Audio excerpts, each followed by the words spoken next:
Traceability, in terms of traceability, you know that for Agile, it's all about the traceability forward. So there's something called as forward traceability. So this is where the concept, there's a business idea, and then how that gets translated into a product, actual product. So from the idea that I want to have a fantastic site that serves mobile phone accessories is what we have. And from there, a site that would not just have the delivery capability, but also that actually works well with the back-end suppliers, and then be able to place the orders, send them the orders, and then they would fulfill that, and then we close the loop by tracing it back all the way to the original order, whether it's been done or not.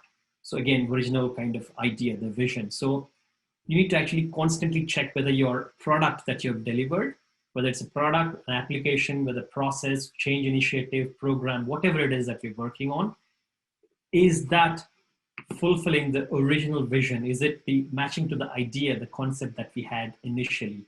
So that would kind of close the loop. So that's what it's called. Forward traceability is the idea to product, and backward traceability is the product back to the idea. That constant checking of whether we've got the verification, the validation of that idea to the product, and from the product back to the idea. And that's where Agile really works.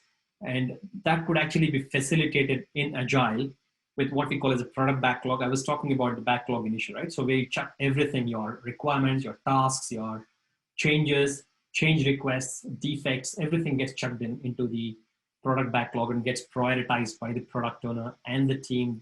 They work with what we call as release backlog. So you've got the major release and the minor release. So you actually split some of the items from this. You've got 1,000 items in the product backlog or a period of a year, and you actually kind of shortlist some of them, filter some of those, and then you actually follow, let's say, Moscow prioritization, which is what we're going to discuss in the Tuesday session next week, which is about the scoping and prioritization. We'll talk about all the ways how we can prioritize the backlog, how we can refine and groom, what we call as grooming of the backlog, and then how we can actually kind of use some of the other prioritization technique like Kano model. So we're going to discuss all of these in greater detail in the Tuesday session, which is coming up next week. That's called Deep Dive on Scoping and Prioritization. So we can, if you want, you can sign up for that, or obviously you are in a mailing list, so we can send you the details for that, the agenda and what you're going to get out of that session. So that's the backlog release. The prioritization happens, and then you actually get that into the sprint. So this is like, for example, a 1-year version of what you want to do. The release backlog is about the 6-month version of it, what you want to do in the next 6 months. And the iteration backlog could be about what you're going to do in the next 3 weeks. Yeah, so that's the kind of constant checking about whether you're meeting this or not. And again, this goes on and on. So you go back to the backlog every now and then, get the feedback from the customers, from the users, again, chuck it in, put the changes, add the defects in there, reprioritize, reshuffle, refine the backlog, groom it, again, work on that, and allocate those 5 items into the sprint backlog. So this is how the loop of the cycle of improvement works in Agile. So you see, that's the reason why Agile is successful. It's because you have a fantastic control over what you're doing.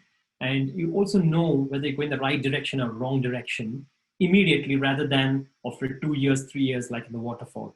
You're actually going to course correct your processes, your product direction, your application features and functionality, not after 2 years or 3 years, but perhaps in weeks and months in Agile. So you're not really spending a lot of time, a lot of effort, and a lot of money on the rework. You don't have to really change, course correct. You're not really in a Titanic.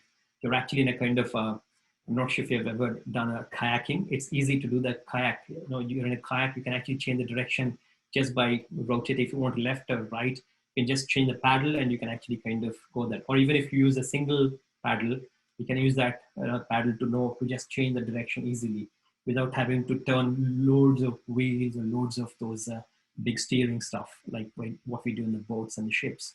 So it's like a kayak, the Agile development project, because you know where you're going, you're lean, you're just one person, you're not 100 people in a kayak, right? So you can actually get to see, they've got complete visibility. It's not blocked. In a kayak, you are not blocked. It's open view. You're just here. It's a small little, not even a boat. It's a small little structure which you can just sit. That's it. All you've got is a space to sit for yourself, maybe one more person. That's it. And you've got a fantastic view about everything. You know what is coming up. You know what is on the back of you. You know what is happening around, and you can steer easily.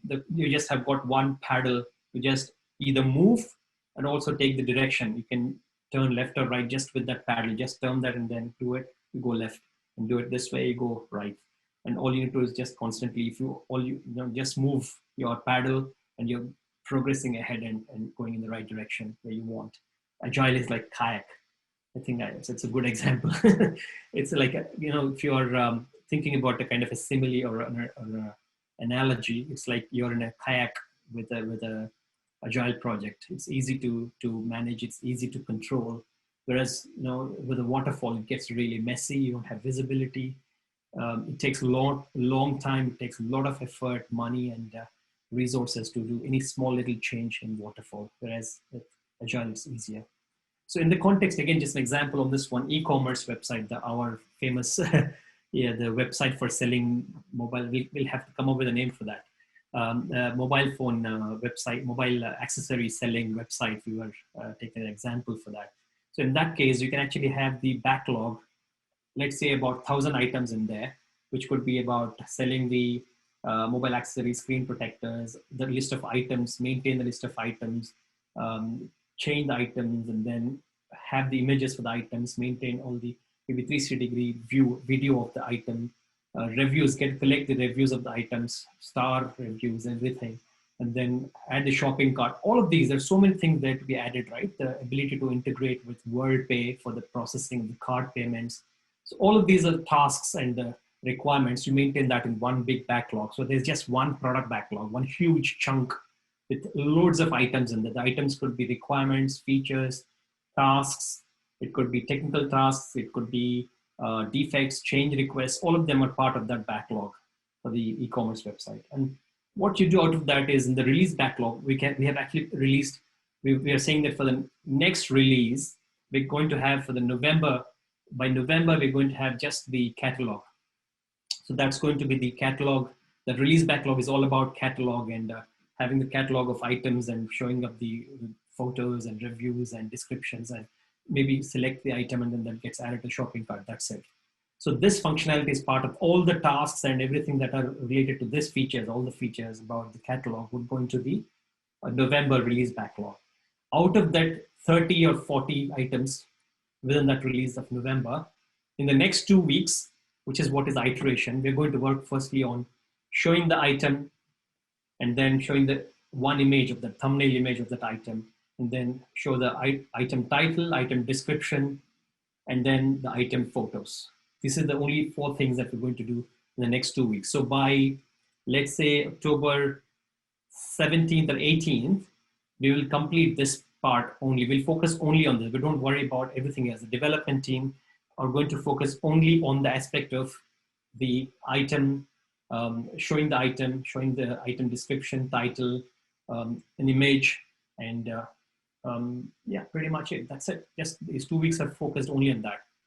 And then by the end of 18th October, you'll have that done and you have that completely tested, it's working fine. Then again, we look at the backlog and see what else needs to be done again. So the product manager can actually go back and say, you know what, course correction, guys. I think this is not really important. We've got a feedback from the customer saying that we need to have the payment processing first. So you actually hold this piece of work. Initially, you're supposed to work on the next bit to add more functionality on the catalog so that you can complete that in November. But Agile, the beauty with Agile is you actually get the feedback from the market, from the customers, from the business, and you think that it is not really important or urgent. So you actually park it aside and you take up something which is more urgent, more